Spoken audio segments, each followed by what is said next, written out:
The crisp October morning in 2016 in Byron, Illinois, a quiet town where neighbors still waved and kids played in the yards. Firefighters arrived at the house on Silverthorne Drive to find flames licking through the structure. Inside, they discovered the bodies of 31-year-old Maggie Meyer and her 3-year-old son, Amos Meyer. The scene looked like a heartbreaking domestic tragedy, a fire that had claimed a young mother and her little boy. The initial assessment pointed to accident. The fire inspector examined the damage and saw no obvious signs of foul play. Smoke, perhaps an electrical fault or unattended stove, common enough culprits. The family was devastated, but the official narrative offered a thin veil of explanation, a terrible, random misfortune. No one was immediately suspected of setting the blaze. Life, fractured as it was, tried to move forward. But something lingered. For those closest to Maggie, the story never quite settled. She was in the middle of a contentious separation from her ex-husband, Dwayne Meyer. Custody issues, tensions, the usual raw edges of a dissolving marriage. Yet the fire had consumed much of the evidence, charring the home and the remains inside it. What the flames didn't destroy, the initial investigation seemed content to leave unquestioned. 3 years passed. In 2019, charges were filed against Dwayne Meyer. The case that had been quietly filed away as a tragic accident was reopened as double homicide and arson. What changed? A deeper look by forensic pathologists revealed injuries that the fire had been meant to obscure. The middle of this story unravels slowly, like smoke curling through a room long after the flames are out. Maggie Meyer was a mother trying to build a new chapter. Friends described her as dedicated, navigating the challenges of single parenthood while working through the end of her relationship with Dwayne. He was the father of Amos, and there were ongoing disputes over visitation and support.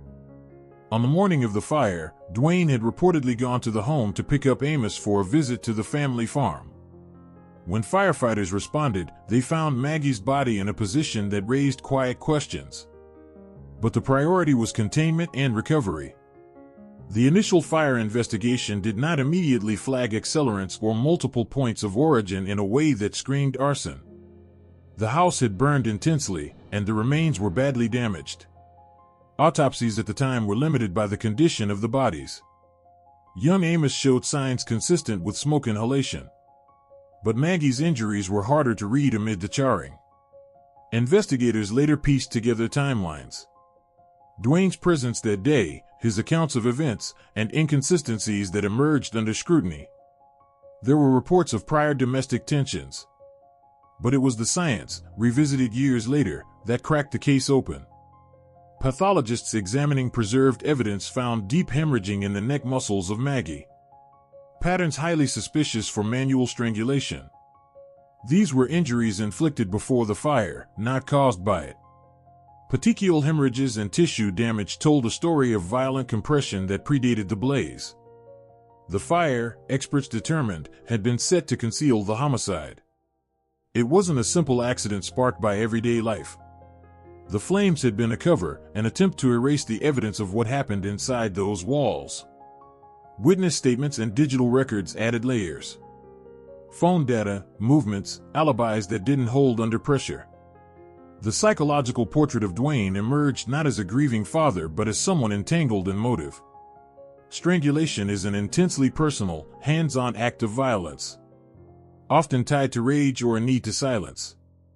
Setting the fire afterward suggested calculation. Amos died from the smoke, his small body unable to escape what had been unleashed.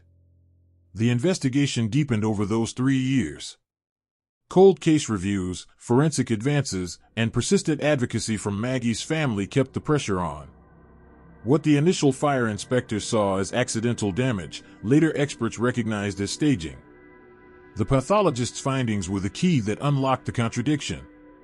The fire hadn't killed Maggie, it had been used to hide how she died. In the courtroom, years after the smoke cleared, the evidence painted a damning reconstruction. Dwayne allegedly strangled Maggie, then set the fire to mask the crime. The jury heard from multiple forensic pathologists describing neck trauma inconsistent with fire-related injuries alone. Post-mortem charring had obscured but not erased the truth. Dwayne Meyer was found guilty on all counts, including first-degree murder of Maggie and Amos, aggravated arson, and concealment of a homicidal death. Justice arrived belatedly, but it arrived through the patient work of re-examining what the fire tried to bury. The hidden truth was that a domestic fire, dismissed as misfortune, had been the final act of a calculated crime. The pathologist's scalpel exposed what flames and time had hidden. In the end, it reminds us how easily deception can cloak itself in tragedy, and how truth, though delayed, demands to surface from the ashes.